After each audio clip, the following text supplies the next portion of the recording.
twumvise amajambo menshi y'Imana mu minsi igiye kandi turizera yuko azosohoza ico Imana yarungikiye.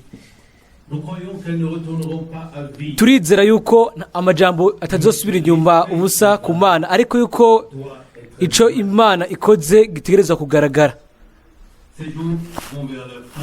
Iminsi ija ku iherezo ryayo, kandi n'ubu naho ku mugoroba, hanyuma ejo mu gatondo, hanyuma aya makoraniro azogera ku iherezo ryayo. Tuzobona mu mezi azokurikira ico ijambo ry'Imana mu by'ukuri ryasohoje ryakoze, kandi turizera yuko nikugomba kw'Imana ko tugarukanwa mu mero y'inkomoko y'ubwa mbere, atari gusa mu majambo canke ku byo bijanye no kwihweza gusa ijambo ry'Imana, ariko mu bifatika. Kandi aho kw'ijambo hategereza kongera ko mwemu ubushobozi bw'Imana kugira ngo bigire iryo jambo rizima, hanyuma birishire rije mu bikorwa mu buzima bwacu kandi imbere yacu y'amaso yacu. Uyu munsi nashaka kuvuga ibijyanye n'ubuzima bw'umuntu giti ciwe hamwe n'Imana. Turabizi yuko ntidushobora kubaho mu buryo bw'imwemu kireka turi mu gufatanya n'Imana, nk'uko dutegerezwa guhemuka hano ku isi kugira ngo tubeho. Ni muri ubwo buryo nyene no mu buryo bw'imwemu turakeneye ikirere c'Imana kugira ngo ubugingo bwacu bushobore kubaho. Turabizi yuko umwami yarabwiye Adamu yaramubwiye ngo umunsi muzorya ko muzopfa, kandi urupfu rwo mu buryo bw'imwemu ubwo nyene rwari ruhari. Urupfu rwo mu mubiri rwafashe igihe kugira ruze. Jewe nohitamwo yuko urupfu rw'imwemu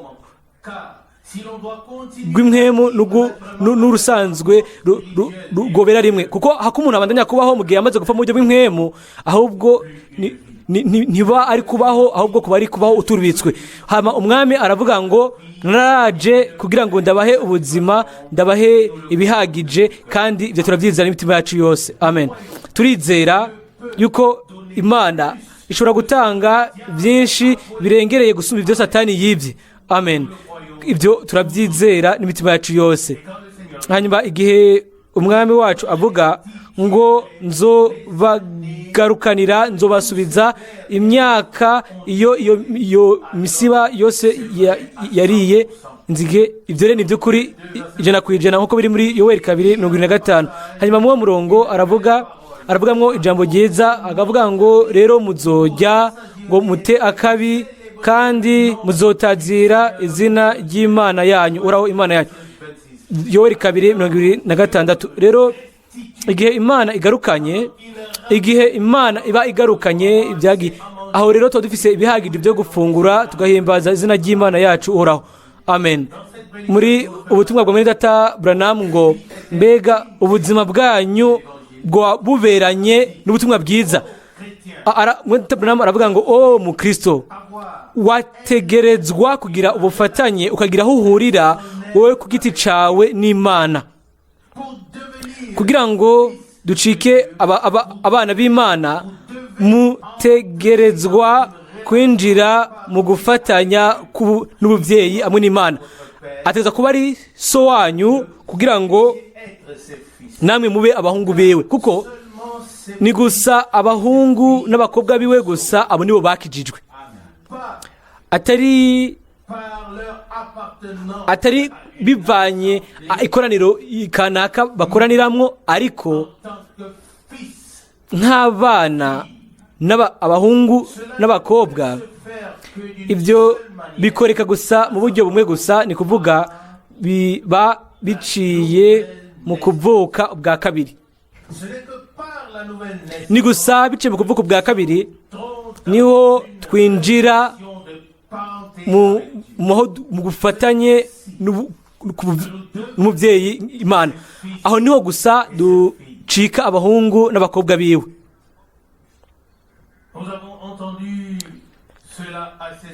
Twumvise ibyo inshuro nyinshi kandi ibyo ntibyigeze bibura no kuri twebwe, ariko twokunze ibyo rero gufatira kuri twebwe dupimiye ku ijambo ry'Imana. Kandi uko Pawulo abyandikira ab'Ikorinto akavuga ngo nimube ari mwebwe mwigenzura mwirabe nimba muri mu kwizera cyangwa mutari mu kwizera. Ab'Ikorinto ba kabiri 13:5 rimwe na rimwe utegerezwa kugira uko wigenzura wiraba kugira umenye nimba uri mu kwizera cyangwa uri mu kutizera. Mwisuzume cyangwa nimba uri mu kumvira cyangwa uri mu kutumvira.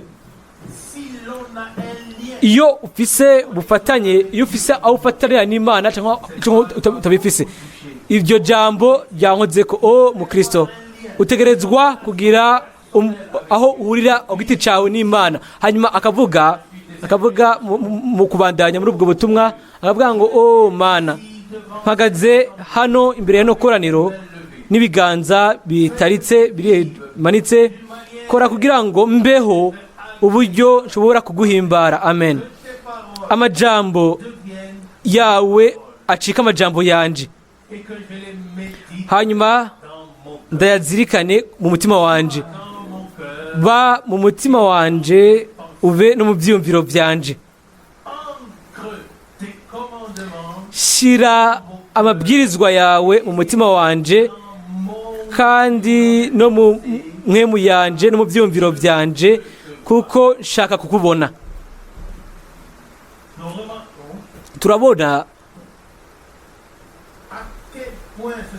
Turabona ingene ayo n'amajambo yibwina abavuye mu mutima mu bugingo. Ayo si amajambo yo ku munwa gusa nkaho yoba yaramaze kuronka byose. Kandi ibyo rero birahuza n'ibyo Pawulo yabwiye muri Filipi 3 akavuga ngo si uko namaze kugifata kandi si nkaho noba naramaze gushaka gutunganwa rwose, ariko ndiruka kuko nafashwe na Kristo kandi nibagira ibiri inyuma yanje nkagenda numbereye ibiri imbere yanje. Abe Filipi 3:12-13.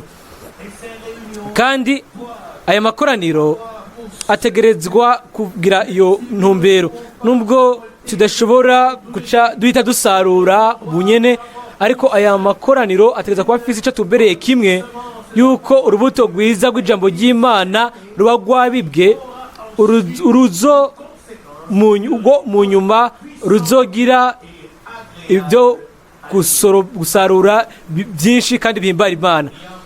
Hariho kandi ibindi bintu bibiri canke bitatu, ibintu nyine byacu bwite, byawe, bya jewe, byatubwe twese nk'abana b'Imana, kuko rimwe na rimwe twica icuka tutanabibonye kandi ibyo dukoze.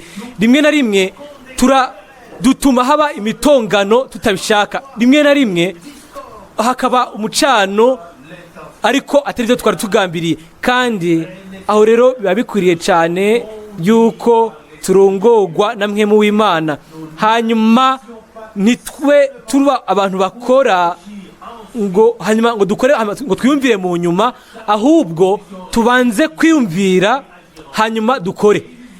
Kandi byoba byiza yuko wonuma bikubye kabiri akuvuga rimwe. Hanyuma muri Abraham arabana akavuga ngo ntimwishire mu bihari na bimwe, nimukwepe ibihari byose. Umuntu wo mu ikoraniro aje akavuga ngo urazi uyu nuriya wundi bavuze ibi bavugana biriya. Umwene data nk'uyo yategerezwa ahubwo kugira isoni. Iyo mu bice mubigiramwo ukavuga ngo mbega uko nyene ko bimeze, hanyuma mugatangura gutega amatwi ibyo bitsitaza, ubwo re mugabe, kuko mwemu yera ntari mu kibanza nk'icyo cy'icyaha. umutima ubabwamwo na mwemu yera uba wuzuye ukwera gutungana, nta kintu na kimwe wiyumvira kibi, nta kintu na kimwe akora kibi, ahubwo wizera byose, ukihanganira byose kandi urihangana. Amen. hano ntariko habwirwa gusa umuntu ariko aravuga ico kintu, ariko ahubwo hariko habwirwa uwo canke abandi. Ndiko ndavuga ivyanditswe gusa, ariko habwira nabo babaza ngo mbega bimeze uko nyene. Abo babaza ngo mbega bimeze uko nyene, muwo mwanya nyene uba wamaze kugura amatwi, kandi igihe rero ugutwi kwawe kuguruye hari ijwi rifatamwo ikibanza. Ijambo ryose, amajambo yose ameze nk'urubuto. Ijambo ry'Imana, ijambo ry'umuntu, ijambo rya Satani, ijambo ryose rimeze nk'urubuto, kandi ntiryinjira gusa ngo rigire mu matwi gusa. Amajambo yoba amajambo y'abantu yogumye mu mutwe gusa, aho rero nta kintu kindi twobivugako. Ariko ntaguma mu mutwe gusa, ahubwo aramanuka agashika no mu mitima yacu. Ntaguma gusa mu byiyumviro, ntaguma mu mwemu gusa, ahubwo arinjira akamanuka imbere mu mutima. Ugategera amatwi ikintu, hanyuma ucucika igice cy'icyo kintu, ntube ugishobora kwikura mu icyo kintu mu nyuma. Aha rero turiko turagabishwa, ntimwishire na rimwe, nimwigere mwishire mu bihari na bimwe, ahubwo mu bikwepe. Umuntu wo mu ikoraniro avuze ngo urazi uyu canke uriya wundi yavuze ibi n'ibi, umwene data nk'uyo yategerezwa kugira isoni. Mbega ntidushaka gushiraho shimikizo guhera uyu munsi umuntu aje kuri wewe, hanyuma akugurura umunwa agatangura kuvuga ijambo rya mbere, ashaka kuvuga uwundi muntu, mubwire gusa ati numa, hanyuma uvuge uti uko niko Mwendata Branham avuga muri Apro 26 mu butumwa bwitwa ngo mbega ubuzima bwawe burabereye buhuje n'ubutumwa bwiza. Mwe mwiyumvira kumbure ko mukomeye kugira ngo mwumvirize ibintu byose, ngo mwumvirize byose amasaha yose. Ndababwira yuko ibyo mwumviriza iminota mike gusa ntimuzovyikurako mu mezi menshi azokurikira. Hanyuma ibyo mwumvirije amasaha ntimuzovyikurako mu myaka myinshi izoza. Ibyo bintu biguma kuri mwebwe. Murabizi icyo shaka kuvuga ku bijanye n'ibyo bihometse kuri mwebwe, ntimushobora kubyikurako. Akavuga ibijanye n'imiryango, akavuga ngo ntimugashwane. Nimba hari ikintu gishitse mu muryango, ntimushwane. Ni nako bimeze mu ikoraniro, niko bigenda uko nyine no mu ikoraniro. Aragenda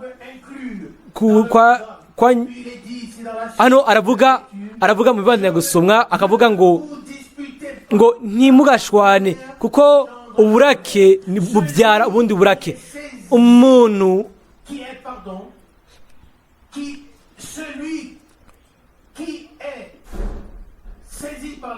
Umuntu afashwe n'ishavu, aho rero abazi ko mwe mugera ategerezwa guca agenda acija kure, kuko uburake bubyara uburake. Twese turamaze kubyumva, ariko rimwe na rimwe ibyo bintu dutegerezwa kubyibutswa. Hano haranditswe, haravugwa hano ngo ni kuri ibyo niho abantu bose bazomenya ko muri abigishwa banje nimwagiranira urukundo, kuko muri Yohana 13:7 urukundo ni camwa ca mpwemu. Kandi inyuma yo kuvuga ibintu nk'ibyo aje mu Banyefeso 4, kandi turaza kubigaruka ko natwe mu nyuma mu byanditswe byera. Ndabandanya gusoma ngo mbega murazi ko mwagizwe basha mugasubizwa mu ishusho y'umuremyi wanyu, mbega murabizi yuko mufise imico yiwe muri mwebwe. Nta nkeka mwarahuye n'abantu mukunda cyane kuba muri hamwe. kumbura ntimuzi impamvu bimeze nk'uko, ariko biba bijyanye no kuba n'abantu bamwe n'abantu usanga bahimbaye abantu iyo wumva bagukwegera. ibyo muramaze kubibamwo, mukaba mushaka gusa kuba mugumana n'abantu nk'abo. Hakaba hari icuka kibakikiza ubuzima bwabo, amajambo bavuga, uburyo bwabo, ingene babaho, ingene bagenda, byose ugasanga ni byiza. Hanyuma ugasanga muramaze guhura n'abandi, mugahura n'ikindi gice cy'abantu abo wokunze kuba kure. Misi yose akaba ariko aravuga ikintu kibi, canke akaba ariko aravuga uwundi muntu, bakaba buzuye kuba bacyoza abandi, banegura abandi. Iyo migwi ibiri y'abantu turamaze guhura nayo. Ubu rero ntidukwiye kwiyumvira ku bandi, ubu ntegereza kwiyumvira kuri jewe ubwanje, nawe wiyumvire ku bwawe ubwawe. Mbega abantu biyumva gute iyo ubari impande canke iyo je bandi imbere biyumva gute? Mbega boba bumva igice wa mugwi w'abantu umwe canke bumva uwundi? Ni kuvuga ngo kimwe abantu bahimbaye canke abantu umuntu bashaka kuja kure. Ubu rero mu by'ukuri dutegereza kwibagira abandi bose, hanyuma dufate ijambo ry'Imana nk'icirore imbere y'amaso yacu. Igihe niyumvira yuko ubu butumwa bwatanzwe kubwo ubuzima bwo kwizera bw'umuntu wese ku giti ciwe, birafise akamaro cyane nk'ubundi butumwa bwose buraba ijambo ry'ubuhanuzi. Kuko none ubutumwa bwose ku bijyanye n'ubutumwa bw'ubuhanuzi butumariye iki nimba tutigera dushobora mu buzima bwacu bw'umwe wese ku giti ciwe ashobora kubaho ku buryo bw'uko Imana ishobora gusohoza ibyo bintu byose? Ndabandanya gusoma. Mukaba mutigera mwiyumva neza muri impande y'abo bantu, nubwo baba basa nk'aho umenga n'abagwa neza, ariko ugasanga barema icuka kibi. Ibyo mwiyumvira, ibintu mukora, ibikorwa mukora n'ibintu muvuga, hari icuka birema. Uko rero ngo kimwe bagira icuka ciza cyangwa ugira icuka kibi, kandi ni mu byuzuye umutima nibyo akanwa kavuga. Aho rero nta kubesha, nta kwibesha, nta byo kwibaza bindi. Ni ibyuzuye umutima nibyo umunwa uvuga. Kandi abantu buba basa nkaho menga n'abagwa neza, bakaba batwenga mbere kumbure bakaba banasa neza, bafite uburanga. Ibyo byose nta na kimwe giharugwa. Ikibazo ni gikurikira, kandi n'inyishu niyi: mu isoko rimwe ntashobora gusohokamwo ibiryoshe n'ibirura. Nubwo wokongeramwo isukari yose iyo woronka, umururazi misi yose urumvikana ahantu kanaka. Ariko turashobora gushimira Umwami yuko ibyo ashaka kutugira,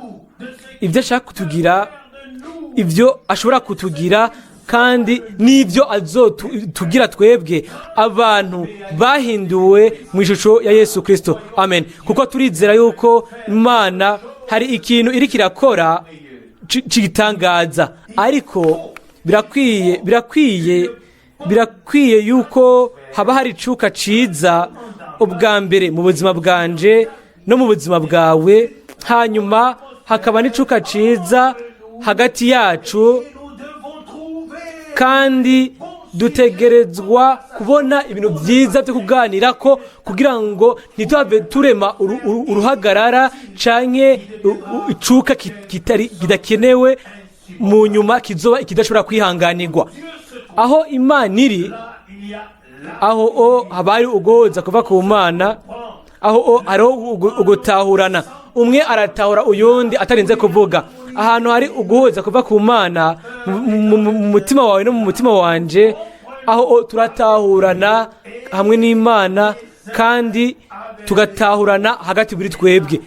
Kandi aho rero nta bintu byo kutumvikana bibandanya. Ndemezwa yuko Satani arafise ikiganza mu bintu byose byumvikanye nabi, kandi ntitubaza gusa ikibazo, ahubwo turazi yuko hariho ukutumva ibintu neza kwinshi, kandi twoshobora kuvuga ngo hari ukutumva neza ibintu mu buryo bugwiriye. Nibyo ndaba ingene ibintu bishobora kuba bimeze uko, ariko murabe buri gihe muri bimeze uko umugwanizi aba afisemo ikiganza mu biriko biraba. Ariko ahantu hari Imana n'ahantu hari ijambo ry'Imana, aho hariho gutahura neza ibintu by'Imana, kandi hariho no gutahura neza bamwe ku bandi, gutahurana bamwe ku bandi.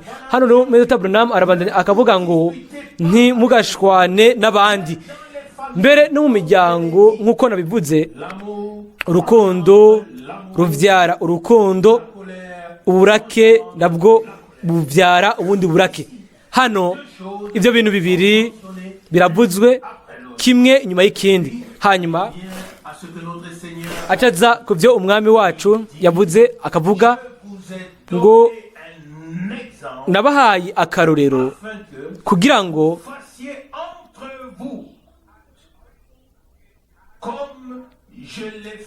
mukoreranire nk'uko nanje nabibakoreye. Yohana 13:15. turabibona ko umwami yaduhaye akarorero kugira ngo hagati muri twebwe bamwe ku bandi dukoranire nk'uko yakoreye abiwe. Haravuga mu butumwa bwiza bwa Yohana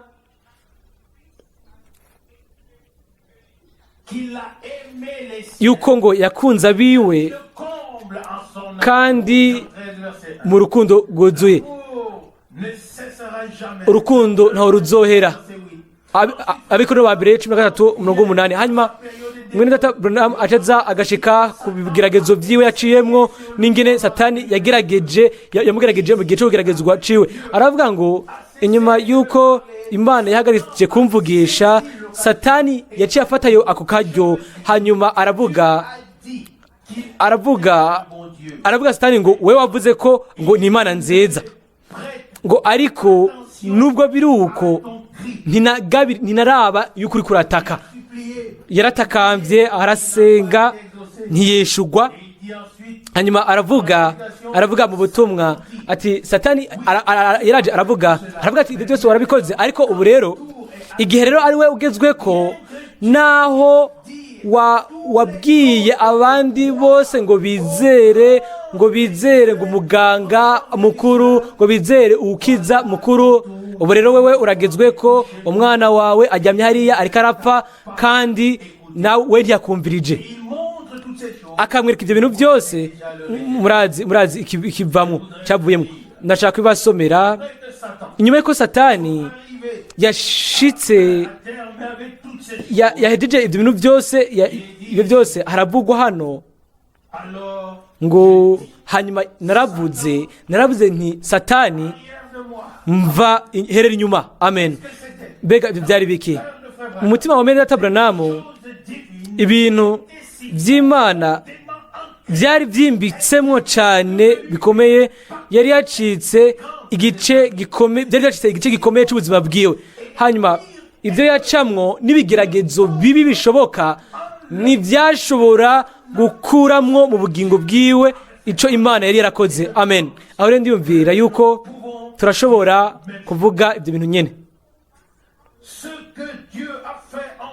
Ibyo Imana yakoze muri wewe no muri jewe, sindiko ndavuga iby'Imana yakoresheje wewe cyangwa yakoresheje jewe cyangwa abandi. Ibyo bishobora kuba ari ibigaragara inyuma gusa. Ndiko ndavuga ibyo Imana yakoze mu bugingo bwawe no mu bugingo bwanje.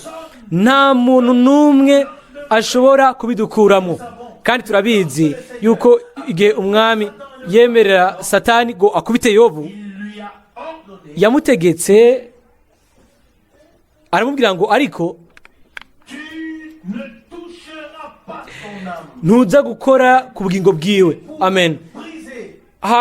yashobora kumenagura byose mu bimukikije mbere n'umubiri wiwe ku buryo bw'uko yicaye mu musenyi ariko mu munyota, ariko umugwanizi ntiyashobora gukora ku bugingo bwiwe. Igihe ubugingo bwanje n'ubugingo bwawe bwacunguwe n'amaraso y'umagazi w'intama, amen, kandi kuri ibyo satani akasambagura, agatera iruhande rwawe hose, ibyo bintu byose ntibishobora gukora ku bugingo bwawe cyangwa ku bugingo bwanje. Hano hari ikintu kivugira mu mutima, kivugira cyane cyangwa kivuga buke buke, kikavuga ngo ndazi ko umucunguzi wanje ari muzima kandi ndazi ko azohaguruka ubwa nyuma ku iherezo ry'iminsi, amen.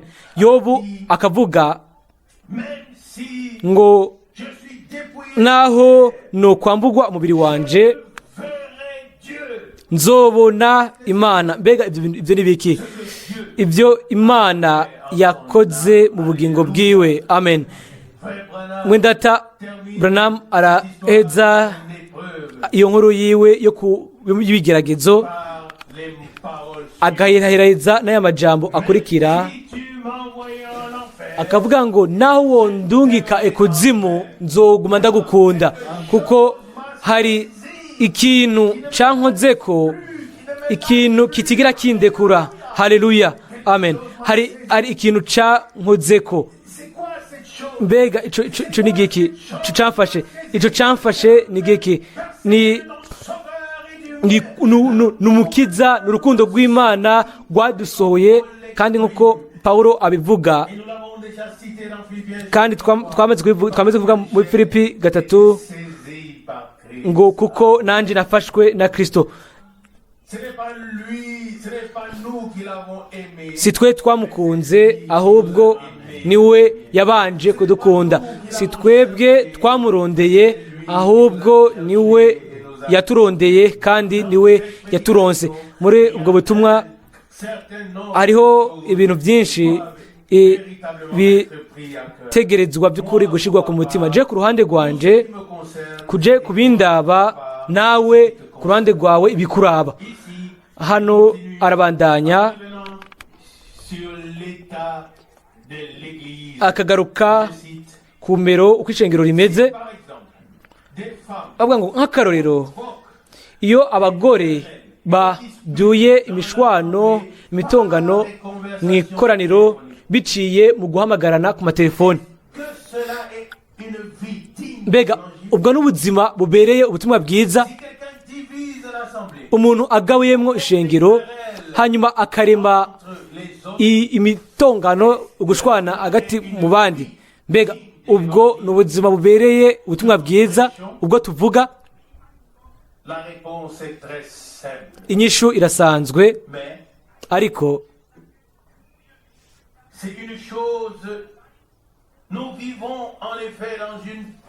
ubu rero tubaye mu gihe aho Imana yasubijeho gahunda yayo, ariko n'abakobwa gusa b'i Siyoni ni ubugingo nyakuri mugeni, nibwo buzokorohera bugamburukire iyo gahunda y'Imana. Abasigaye nabo badaca ku ruhande, kandi ntibazoshobora kubicira bugufi, ntibashobora kubikora. Kubera iki? Ntibisobanurwa. Ariko arabandanya akavuga ngo abene data bakuwemwo, kumbure abene data kukijugingira bo bariko barakora sindabizi, ariko birashoboka. Bashiki banje, mu byizere, Imana ntiyashatse kubababaza, yashaka kubereka inzira kugira ngo namwe mushobore gucika umugisha. Ibashakira ineza gusa, idushakira ineza gusa. Twebwe twese abashize icizere cacu muri we. Arabandanya akavuga hari ibintu bitegerezwa gusomwa, ariko mwese murafise ubwo butumwa ubwanyu muhira, kandi murashobora kubusoma. hanyuma mukabona ibintu byose bivugwamo. Je ku ruhande rwanje shaka gusa gusoma iyi mirongo, gusoma ibi ngo umukristo ni umuntu aba asa na Kristo. Nta muntu n'umwe ashobora kuba umukristo kiretse Kristo aje akaba muri mwebwe kandi akabaho ubuzima bwiwe acishije muri mwebwe.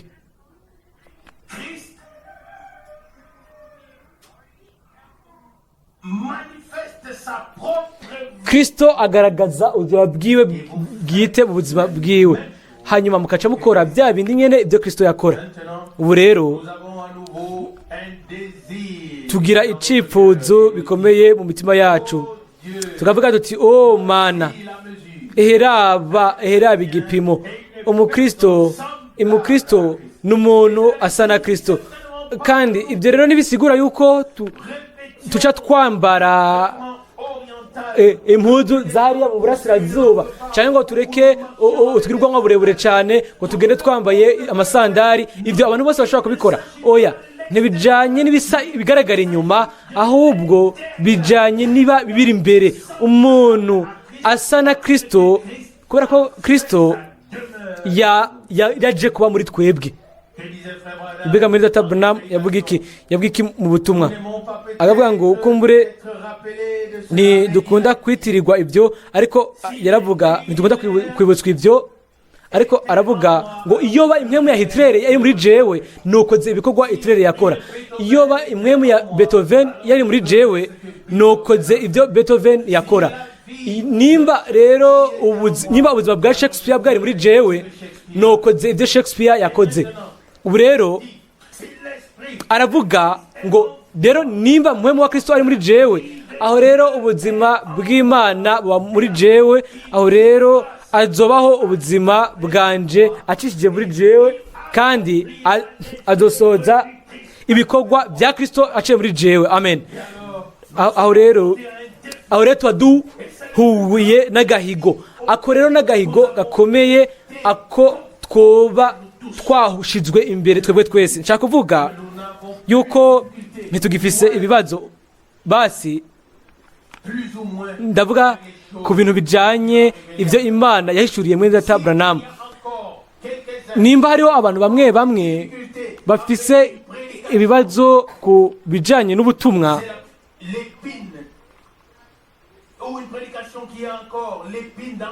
ubutumwa bwaba bubabera nk'ishinga ihwa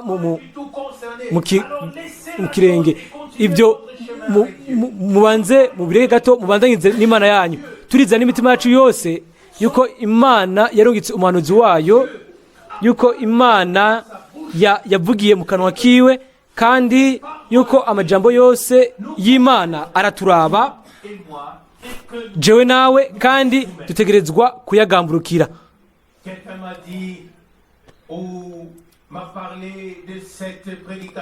Ari umwe yambwiye kuri ubwo butumwa, arambwira ngo hajya ngo yakoresheje imirongo yo mu isezerano rya kera. Ibyo rero byarankoze ko nko gucumitwa mu mutima.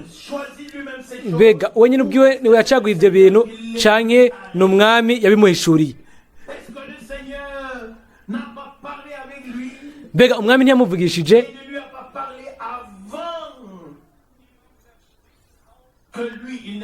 Mbega ntiyamuvugije imbere yuko nawe aza akavuga? Hanyuma tugenda rero tubabaye cyane, tugasubira mu byacu, tugatangura kwiyumvira yuko ibintu nk'ibyo bidafise uburenganzira bwo kubaho nk'uko.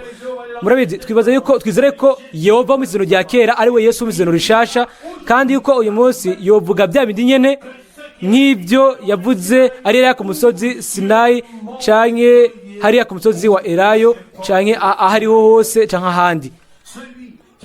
Umuntu adashobora kwizera nk'uko, aho rero ntiyizera nk'uko ivyanditswe bivuga.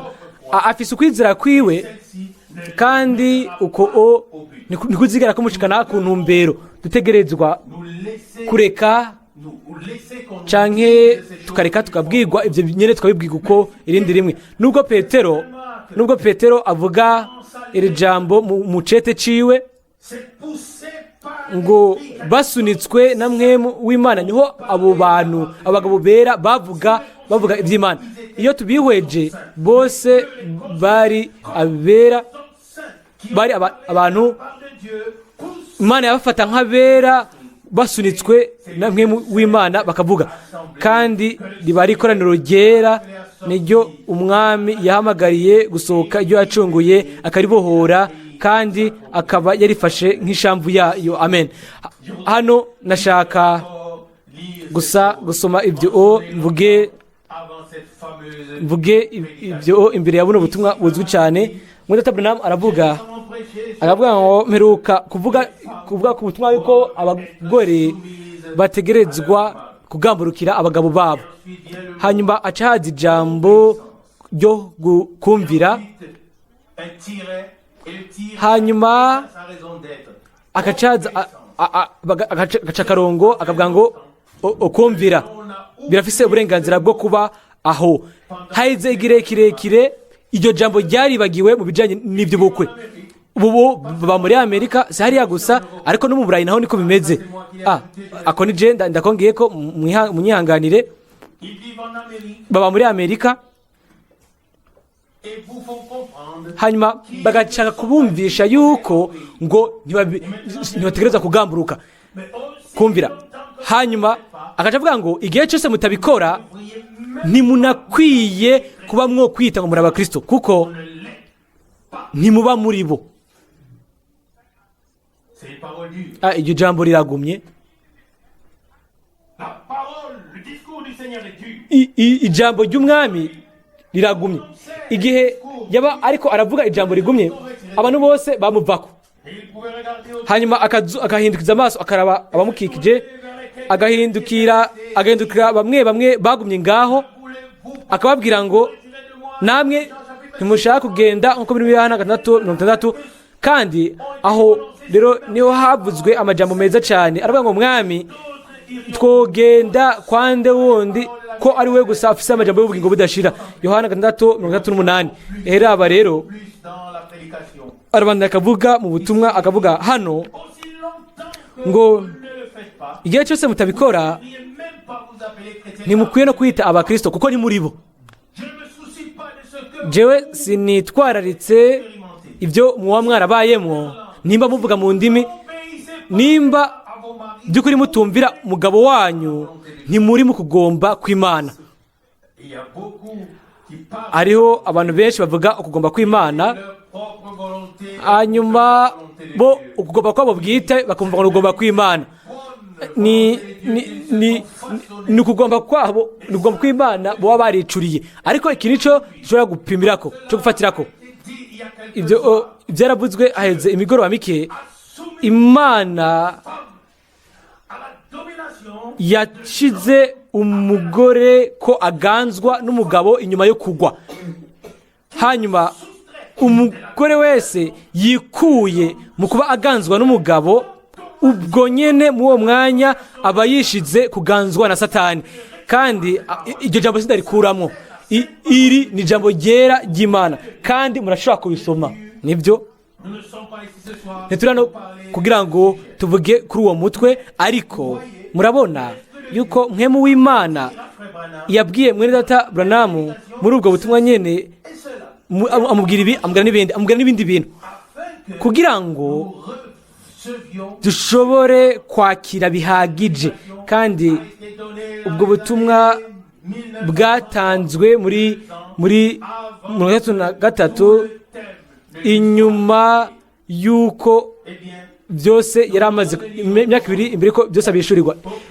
Ure turagaruka mu Kristo cy'ubwa mbere, aho abizera bari umutima umwe kandi bari bahuje umutima n'inama. Nta muntu n'umwe yavuga ngo ibi ni gwanje, ibyo ni gwanje. Bose bari bafise byose biri hamwe, ariko ikintu gikomeye cyo bari bafise hamwe kwari ukwizera kwashizwe hagati muri bo kuva ku Mana. Inzu yawe urashaka kuyigumya, turayisangira iyo nje kuramutsa gusa, ariko iby'Imana byo turabitwara tukabijyana aho twoja hose, ahubwo mbere ibyo nibyo bitugumiza hamwe. nimwiyumvire ko nk'ubu tugurishije amazu yacu yose, hanyuma tugakoranira mu kibanza kimwe kugira ngo dutangure guharira guhera mu gatondo gushaka ku mugoroba. Mbega byo tumarira iki? Oya, ahubwo bari bahuje umutima n'inama, bari barabihawe bivuye ku Mana, kugira ngo igikoresho cyose nk'uko igikoresho cyose kiri hano gitegereza guhuzwa n'ibindi, kugira ngo ntihabe ibintu byo kudahuza, kutumvikana. Uko niko abakristo b'ubwa mbere babihabwa, atari yuko umwe aba hanze uyundi, ahubwo hakaba uguhuza. Hanyuma ijwi rigahabwa namwe mu w'Imana, hanyuma umuntu w'Imana akaza hagati y'ishengero agasoma ijambo inyuma y'irindi, hanyuma babandi 120 bose bagahuza gushika aho ubumwe bwuzuye mu bizera hamwe n'Imana hamwe n'ijambo ryayo bishobora gushikirwa. Aho rero ijuru ryaruguruka, hanyuma mpwemu yera akamanuka. Amen. Dutegerezwa gushika ubwo bumwe buva ku Mana. Hano ntibijanye no kubaza ngo mbega urahuza na Mwendata Frank. Ico ahubwo ni ikibazo gitwengeje kandi c'ubwana. Mbega Mwendata Frank ninde kugira ngo uje guhuza nawe, kugira ngo ushake guhuza nawe? Twese dutegerezwa kuba duhuza mu bumwe bwa Yesu Kristo, kandi nawe niwe jambo uyu munsi, ejo, kandi ni jambo mu bihe byose bidashira. Aracari wa wundi. Aho rero ntituba dufite impwemu yo gutandukana, ariko tuba dufite impwemu yera. Uyu munsi umwe avuga ngo je ndahuza n'uyu, ngo nanje mpuza n'uyu. Reka ndababwire yuko wewe nanje nimba duhuza n'Imana, aho rero ntimuzosubira kuvuga ngo je ngo mpuza n'uriya mwene data canke ngo uriya wundi, ahubwo bijanye no guhuza ubumwe buva ku Mana, atari kuba woja ku ruhande rw'umuntu umwe cyangwa urundi. Kiriya gihe kera Paulo yarandikira abikorino akavuga ngo agati muri mwebwe hari ukwitandukanya, bamwe bakavuga ngo je ngo ndi ku ruhande rwa Petero, abandi bakavuga ngo ndi ku ruhande rw'uwundi. Paulo rero akabaza ngo ninde yabapfiriye.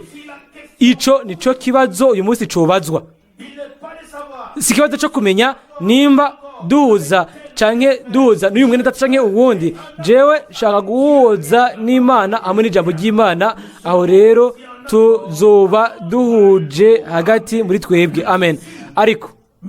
Ariko turacari abantu uko turi, kandi dutegerezwa guhuza nyene uko turi. Ariko igikoresho nyamukuru ntikiri ibubamfu canke iburyo, ariko ni ijambo ry'Imana ryamanutse rivuye mu ijuru rigahishurwa na mpwemu w'Imana. Haleluya. Dushobora kongera ko umutsima wa kera urura. Murazi umutsima wa kera urura. Mama wanje yubaha Imana, yarakunda gucumba umutsima. Murazi ivyo umutsima wa kera urura ico arico? Uwo mutsima urura wa kera nico ngo nico uziganya ngo uzokoresha uwundi mukate mu kindi gihe gikurikira, hanyuma nivyo mu nyuma biza bikarura. Nuko bimeze ure niwo mutsima urura ushaje. Are tugeze ku gace nyamukuru. Uwo mutsima wa kera urura ntusosa, nturyoha, barawucumba bakawusubiramo gushikaho uba mwiza. Hanyuma mama wanje agafata agace gato kuri uwo mutsima, hanyuma agashaka ku ruhande. Ako gace gato ku mutsima wose uko kaba kagira byaba ari bikurikira, nuko uwo mutsima wa kera urura waba washizwe mu mutsima mushasha. Rero mbega twovuga iki? Mbega Imana ntiyatanze mu Kuvayo 12:13 akavuga ngo mu minsi ndwi ntihaze haboneke umutsima urura mu nzu zanyu. Mu Kuvayo 12 19 hanyuma ashyiraho ingaburo ya pasika. Mudata Branham akavuga ngo iyo minsi indwi igaragaza ibendwi by'ishengero kandi nta kintu na kimwe gishobora gukugwa ku mutima wa kera wo mu yindi myaka yagiye, kuko waramaze kuba ushaje kandi urarura. Buri gihe bikwiye ko turonka ikintu gishasha kivuye ku Mana, kandi twarabironse. Mbega ntitwabibonye hamwe n'Abisirayeli, mbega ntitwabibonye hamwe n'ubwoko bw'Abisirayeli. Buri munsi manu nshasha yaraza, uyu munsi manu y'ubwiza itunganye yumvikana imeze neza. Hanyuma ejo ya manu nyene, iyo nyene yari imeze neza ikaba yamaze kubora, irimo inyo yabaye mbi. Iyo manu nyene, Imana ni Imana yagenye ikintu gishasha kuri buri gihe cyose, kuri buri rungano rwose. Ibyo Imana yatanze mu gihe cy'ubugorozi byari by'igitangaza cyane, ariko byararenzwe, ubu byabaye ibirura. Turizera yuko Imana hari ikintu yaduhaye gishasha biciye ku buntu, biciye muri kino gihe. Paulo akandikira Abikorino akavuga ngo mbega nimuzi ko irobe rya kera rishobora kubuza umutima muto, ushobora kubuza uwundi mutima wose, irobe. Hanyuma kwa Mungu uheruka izirishi twavuze iby'Umwami yavuze, yaravuze ngo mwirinde umwambiro w'Abafarisayo, Mateyo 16:6. Abigishwa biwe biyumvira ati mbega rikavuga wa mukate. Hanyuma arababwira, arabasigurira, arababwira ngo ndiko mvuga inyigisho z'Abafarisayo n'iz'abanyabwenge byarizwe, Mateyo 16:12. Mbega ibyo ni biki? Ibyo byari ibiki? Ntidushobora kongeramwo inyigisho za kera mu byo Imana yamaze kugaragaza mu buryo bushasha, kandi igihe cyose twagerageje kubikora tuba tugarukanye umutsima turawururisha, hanyuma ibintu byose bigatakara. Uko rero turakeneye ikintu gishasha, kandi Imana yabiduhaye kubw'ubuntu. Ndashaka kandi gusoma nihuse mirongo imwe mu Bikorino ba kabiri kugira ngo ntidufate umwanya muremure. Mu Bikorino ba kabiri igice cya 4 duhereye ku murongo w'indwi. Abikorino ba kabiri igice cya 4 umurongo w'indwi. Ariko dufise ubwo butunzi mu nzabya z'ibumba, ngo ubushobozi buhebuje bube ubw'Imana n'ubwitirirwe Imana butavuye kuri twebwe. Turi inzabya zano ku isi, ariko ubushobozi buba muri twebwe, ubwo ni ubushobozi bw'Imana. Amen. Kandi ubutumwa bwiza bwa Yesu Kristo butegerezwa gucika ubushobozi bw'Imana, nkuko atagukekeranya yuko Yesu Kristo ubwiwe yari Imana ishuye mu mubiri. Yesu nimba ubwiwe atari Imana ishuye mu mubiri, aho rero ubutumwa bwiza bwiwe nibwo shobora kuba ubushobozi bw'Imana, ariko we bwiwe ni Imana irengeye byose kandi ihezagiye ibi bidashira. Turasoma muri murongo wa 13 mu Bikorino ba kabiri igice cya 4 murongo wa 13. Ariko ko dufise umutima wo kwizera uboneka mu byanditswe ngo nizeye, nico catumye mvuga. Natwe nyene turizera, nico gituma tuvuga. Ntidufise gusa inyuguti zo kwizera canke inyuguti zirabi byo kwizera, ahubwo dufise nkemu wo kwizera aba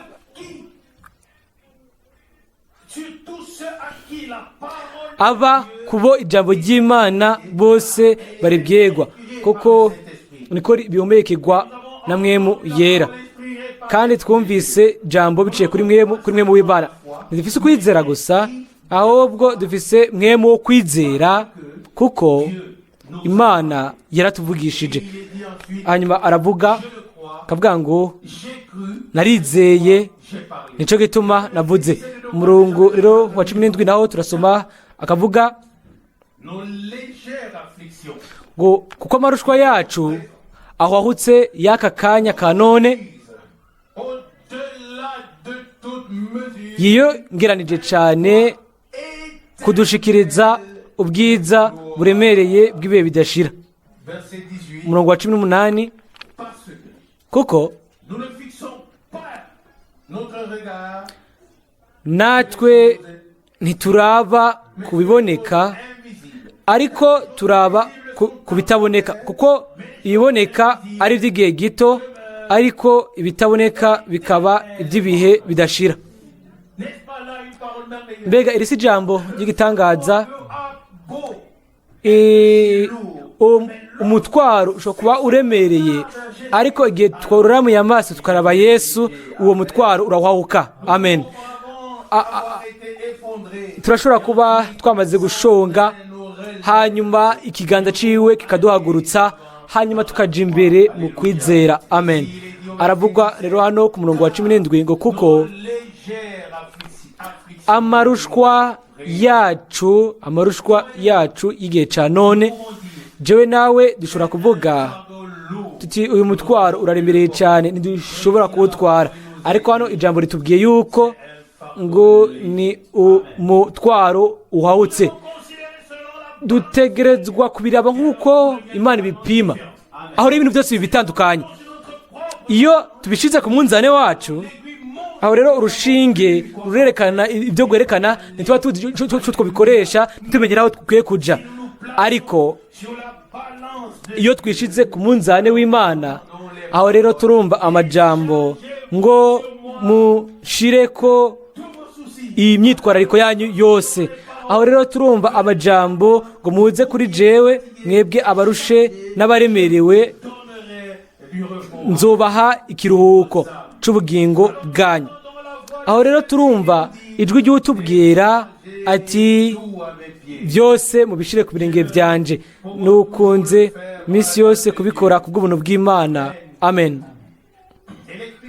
Hanyuma bigasobanurwa bikavugwa kubiraba ijambo rivuga ibikomeye bitaboneka bibe bidashira.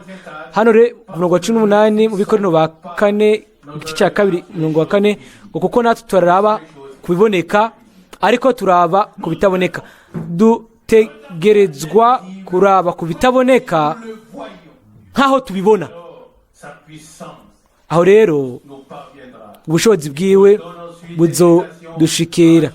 Paulo rero aratanga insobanuro ku murongo wa 18 akavuga ngo kuko iby'igihe ibiboneka ari iby'igihe gito ariko ibitaboneka bikaba ari iby'ibihe bidashira. Turasoma mu Bikorino rero ba 2 igice cya 5 dore ku murongo wa 16.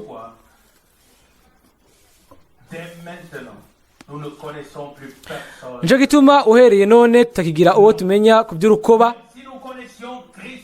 naho twari tuzi Kristo mu by'umubiri ariko none ntitukimumenya dutyo. Umurongo wa 17 nuko rero umuntu wese iyo ari muri Kristo aba ari cyari mwigisha, ibya kera biba bihise, byose biba bicitse bisha.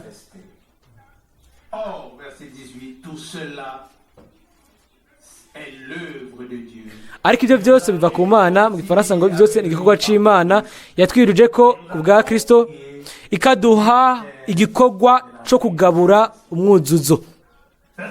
Murongo wa 18 gace ka mbere hatangura kuvuga ngo ibyo byose ni igikorwa c'Imana. Soko wewe ugerageza kwerekana ikintu muri wewe, ahubwo nuko ureka Imana ikakora igikorwa cayo muri wewe. Murongo wa 18 ngo ariko ibyo byose biva ku Mana, ni igikorwa c'Imana yatwirije ko nayo ku bwa Kristo ikaduha igikorwa cyo kugabura umwuzuzo. Murongo wa 19 niho kuvuga yuko Imana yari muri Kristo yiyuzuza n'abari mu isi, ntiyabaharura ku bicumuro byabo, kandi yatubikije cyangwa yashize muri twebwe ijambo ryo mwuzuzo. Umurongo wa 20 nico gituma turi intumwa mu gishingo ca Kristo, kuko Imana isa n'ibingingira muri twebwe. Turabinginga mu gishingo ca Kristo mwuzure n'Imana. umurongo wa 21, umwe atigeze kumenya icyaha, utigeze kumenya icyaha, Imana yamuhinduye icyaha ku bwacu kugira ngo muri we duhinduke kuguruka kw'Imana. Dr. Branham yaravuze iri jambo mu buryo bwumvikana cyane mu butumwa, kandi muzobona ingene bivugwa ngo kugira ngo muri we, muri Kristo ducike ukugororoka kw'Imana. Kubw'Imana yahindutse ukugororoka, ukwezwa, ubwenge, yabaye byose. Hano ntihavuzwe ngo kugira ngo mube abatsindanishirijwe n'Imana, ariko havuze ngo kugira ngo mucike ukugororoka kw'Imana. Amen. Twacitse ukugororoka kw'Imana ukwahishuwe muri Kristo.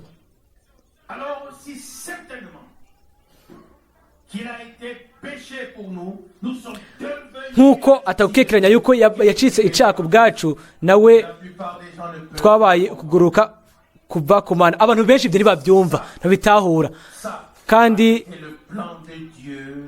ibyo byabaye umugambi w'Imana wo kuduha uku gucungurwa urukombe gutunganye kuva ku Mana. Ndashobora gusoma umurongo wa 21. Umwe atigeze kumenya icyaha, Imana yamuhinduye icyaha ku bwacu kugira ngo muri we duhinduke, amen, duhinduke ukugororoka kw'Imana. Atari gusa kuronka, ahubwo gucika, guhinduka igice kiva ku Mana, igice cyo ku ijambo ryayo. Twaracunguwe. Iryo niryo jambo ry'amahoro kandi ry'umunezero. Uko niko umuririmbyi w'indirimbo, umwanditsi w'indirimbo avuga, kandi akavuga ngo ko gucungurwa ntidushobora, ntidushaka ko tubiharirizwa ko. Umwanya wanje wamaze guhera, munyemerere some nihuse mu Banyefeso, ni igice cya 4, kumbure Abanyefeso igice cya 4. Hano Mpwemu w'Imana aravuga biciye ku ntumwa Pawulo, akavuga muri aya majambo, dore ku murongo wa 22, kubabwira ku by'ingeso zanyu za kera, ngo muyambure wa muntu wa kera abozwa n'ukwifuza k'uruhendo,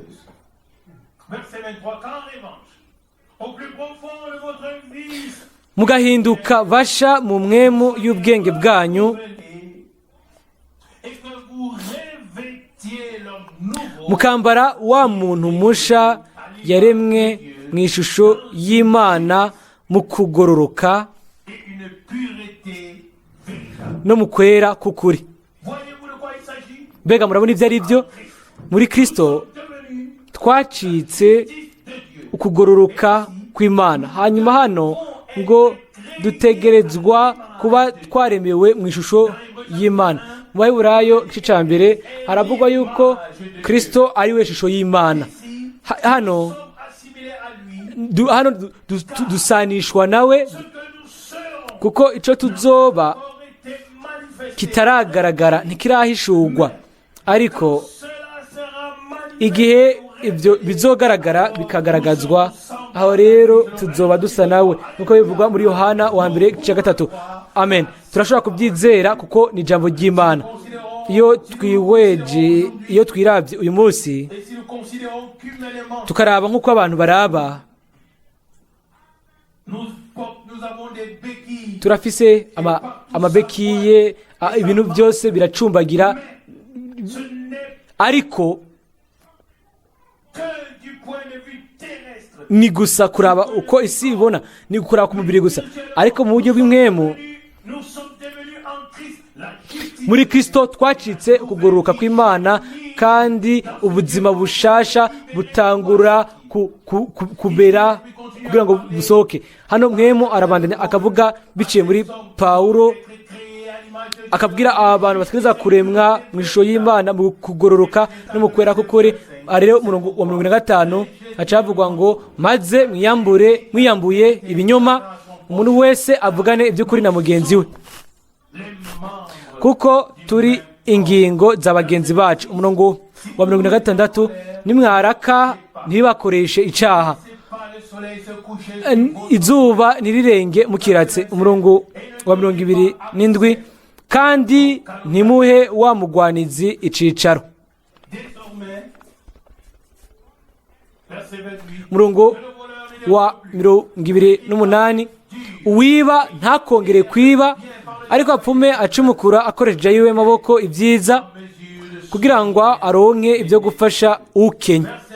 Umurongo wa 29 ntihaze hagire ibiyago bibi biva mu kanwa kanyu ngo bitagize icyo bimara kandi biteye isoni, ariko muvuge ijambo ryiza ryose ryo gukuza ukwiye kuribarirwa kugira ngo riheshe abaryumvise ubuntu bw'Imana.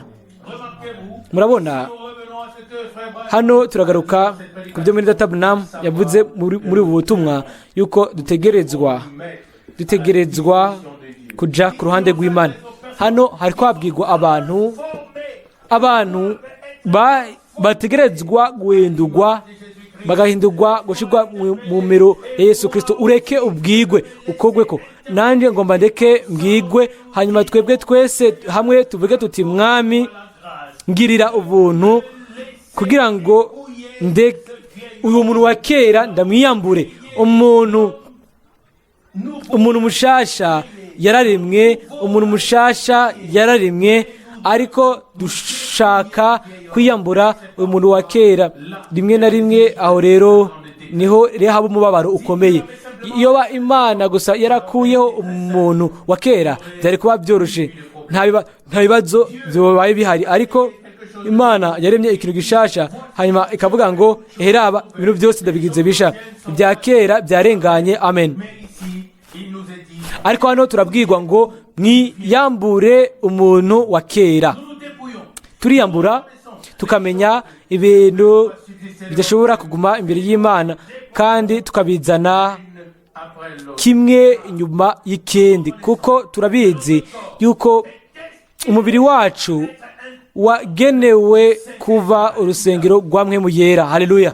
Turashaka kwishikanira Imana n'imitima yacu yose kubisigaye mu bihe byacu bisigaye, tukavuga ati mwami twemere nk'uko nyine turi, wewe watugize abantu basha, kugira ngo rero mwami utange ubuntu, utange n'ubushobozi kugira ngo twiyambure ibintu byose bijyanye n'umuntu wa kera. Hanyuma hano haravugwa mu Banyefeso 4:30 bavuga ngo kandi ntimukababaze Mpwemu Yera w'Imana yabashiriweho kuba ikimenyetso gushitsa ku munsi wo gucungurwa. Umurongo wa 31 umurazi wose kujingitwa, uburake no gutongana no gutukana bibavemwo, ngo muri rusangi hamwe n'inzigo yose. Umurongo wa 32 ngo mugiranire neza, mugiranire imbabazi, muharirane nk'uko Imana nayo yabahariye muri Kristo. Amen.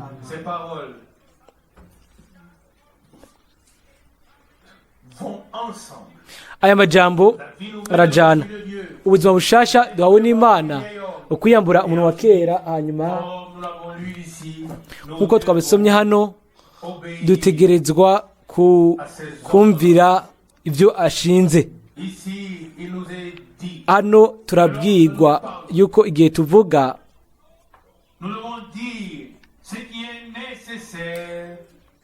dutegerezwa kuvuga ibyubaka kugira ngo bizanire umugisha abatwumva. Hari wavuze ikintu kimeze uku ati niyumvira kubona narabereye umugisha. Hanyuma twese dukwiye kwiyumvira nimba amajambo yacu, murabizi biranditswe hano mu murongo wa 29 hano bavuga ngo ntihazagire ibiyago bibi bidafite icyo bimaze biteye isoni biva mu kanwa kanyu, ariko have gusa byubaka aho bibereye, kugira ngo ibyo bizanire umugisha ababyumva. Ndiyumvira yuko ukubakwa n'isi yose biba bikenewe. Nta makoraniro haba hano canke ahariho hose, ahantu hose ukubakwa biba bikenewe. Kandi igihe rero dutanguye kuvuga ikintu, turashobora kukigenzura mu buryo bwihuse, turabe nimba ico hari ico cyo kubaka ku bandi canke nimba umugisha w'Imana ushobora kukibamwo. Haravugwa rero hano ku murongo wa 32 mu Banyefeso 4 ngo ahubwo mube abagwaneza, mugiranire neza, mugiranire imbabazi.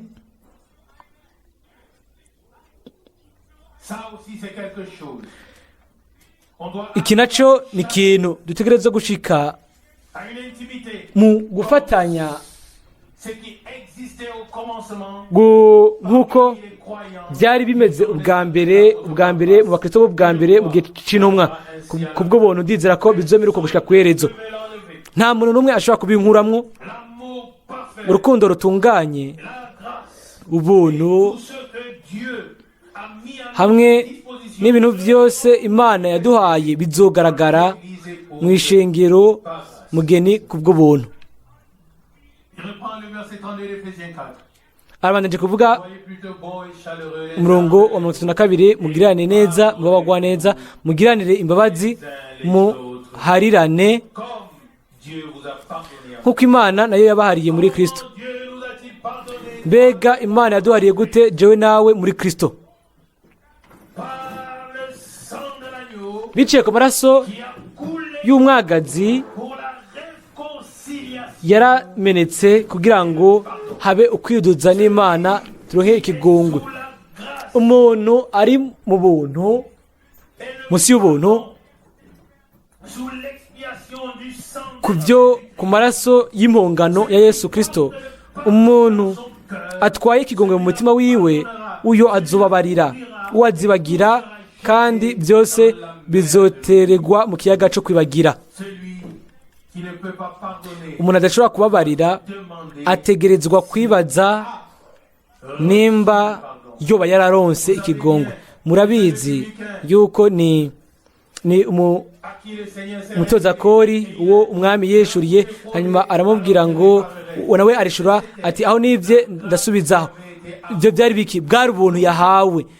Dutegerezwa kuba turabagwa neza, turabagwa neza bamwe ku bandi. Dutegerezwa kuba dukundana bamwe ku bandi. Ni rya mbere ndabivuze ibi kuko jewe nta numwe nshaka kunegura, ariko rimwe na rimwe abizera nta na gato ntibakogwako, bitwara nk'ishoka mu biti, hanyuma mu nyuma ugasanga haza ibibazo byinshi n'imibabaro. Nico gituma Yesu yavuze ngo abana b'inosi n'abanyabwenge gusumba abana bo mu bwami bw'Imana, nkuko bivuga muri Luka 16. Nimumbwire, mbega ukwizera muri Yesu Kristo kuba kwatumye dutakaza imico myiza? Abatizera bo barafise imico myiza, bobo ntibubahuka kuvuga amajambo abizera bavuga, kubera yuko baba babizi yuko hashobora kuba haduka ibintu bikomeye kubwo ukuvuga nabi canke ukuvuga kunegura n'ibindi. Ariko abizera bo bakagenda bakarenga ahubwo n'imipaka. Umwe akavuga ibintu we yibaza gusa, uwundi akaca afata ivyo nyene nawe akaca bigira ukundi, hanyuma uwa gatatu nawe we akaca byemeza cyane. Aho rero raba igice c'isi cose kikaba cuzuye umuntu, ntagire umuntu umwe ashobora gukuraho ibyo bintu byavuzwe, hanyuma ntagire umuntu umwe ashobora no gutunganya ibintu byononekaye. Mbega ibyo bizogeza gushika ryari? Imana uyu munsi idushize imbere y'amaso yacu yuko dutegereza kwiyambura umuntu wa kera hamwe n'ibintu byose bijanye nawe, hanyuma tukacika abantu bashaka ubw'ubuntu bw'Imana. Mbega ibyo tuvuga bibera umugisha abandi, bitetse kubera umugisha abandi. Mbega umugisha niki ku bandi? Ni kubyo haza ko ariko umugisha w'Imana, ahari umugisha w'Imana, Paulo aravuga ngo ijambo rya Kristo ribe muri mwebwe rigwiriye, muhanurane kandi muririmbe zaburi kandi muririmbire Imana yanyu.